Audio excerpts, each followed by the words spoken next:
الحمد لله رب العالمين الرحمن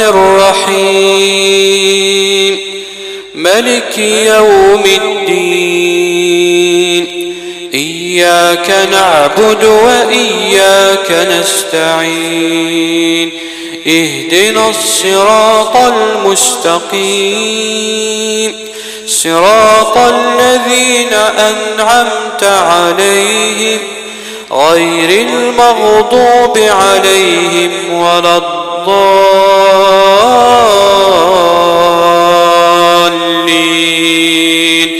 آمين. وإذا قيل لهم تعالوا إلى ما أنزل الله وإلى الرسول رأيت المنافقين يصدون عنك صدودا فكيف إذا أصابتهم مصيبة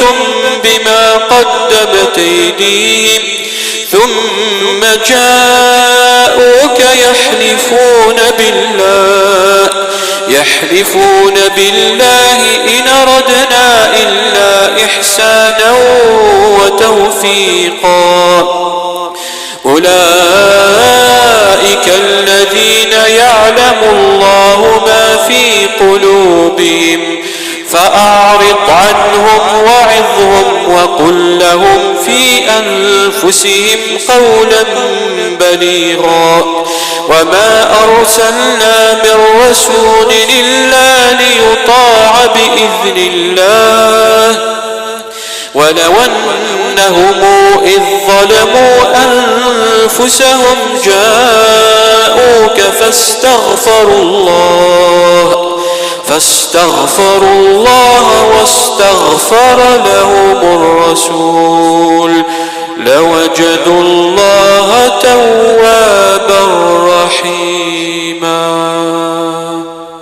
فلا وربك لا يؤمنون حتى يحكموك فيما شجر بينهم ثم لا يجدوا في أنفسهم حرجا مما قضيت ويسلموا تسليما. ولو أنا كتبنا عليهم أن اقتلوا أنفسكم أو اخرجوا من دياركم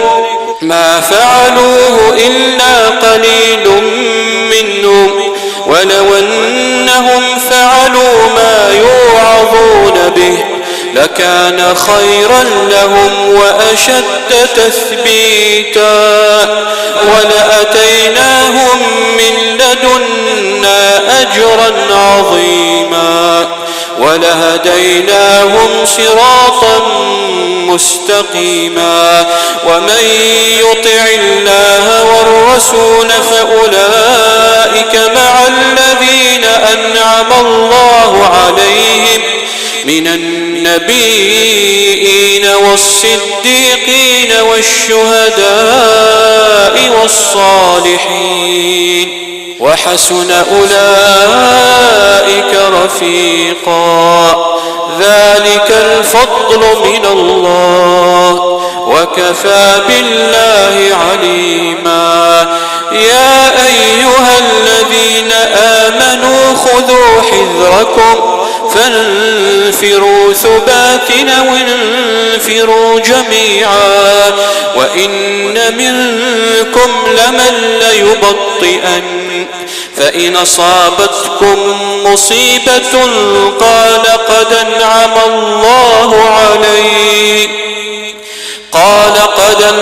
الله علي إذ لم أكن معهم شهيدا ولئن أصابكم فضل من الله ليقولن كأن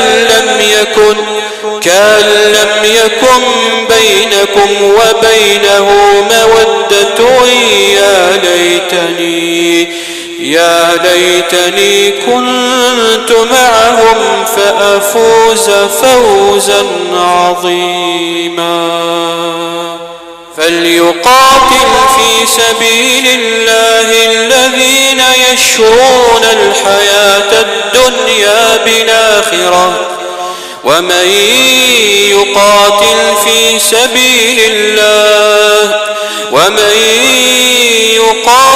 في سبيل الله فيقتل أو يغلب فسوف نؤتيه أجرا عظيما. وما لكم لا تقاتلون في سبيل الله والمستضعفين من الرجال والنساء والولدان الذين يقولون ربنا أخرجنا من هذه القرية الظالم أهلها واجعل لنا من لدنك وليا واجعل لنا من لدنك نصيرا.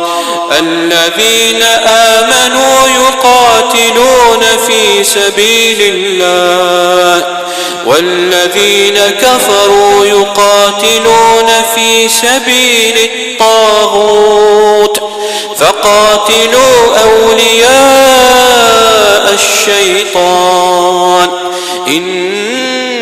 كيد الشيطان كان ضعيفا. ألم تر إلى الذين قيل لهم كفوا أيديكم وأقيموا الصلاة وآتوا الزكاة فلما كتب عليهم القتال إذا فريق منهم يخشون الناس كخشية الله أو أشد خشية وقالوا ربنا لم كتبت علينا القتال لولا أخرتنا إلى أجل قريب قل متاع الدنيا قليل والآخرة خير لمن اتقى ولا تظلمون فتيلا. أينما تكونوا يدرككم الموت ولو كنتم في بروج مشيدة وإن تصبهم حسنة يقولوا هذه من عند الله وإن تصبهم سيئة يقولوا هذه من عندك قل كل من عند الله فما لهؤلاء القوم لا يكادون يفقهون حديثا.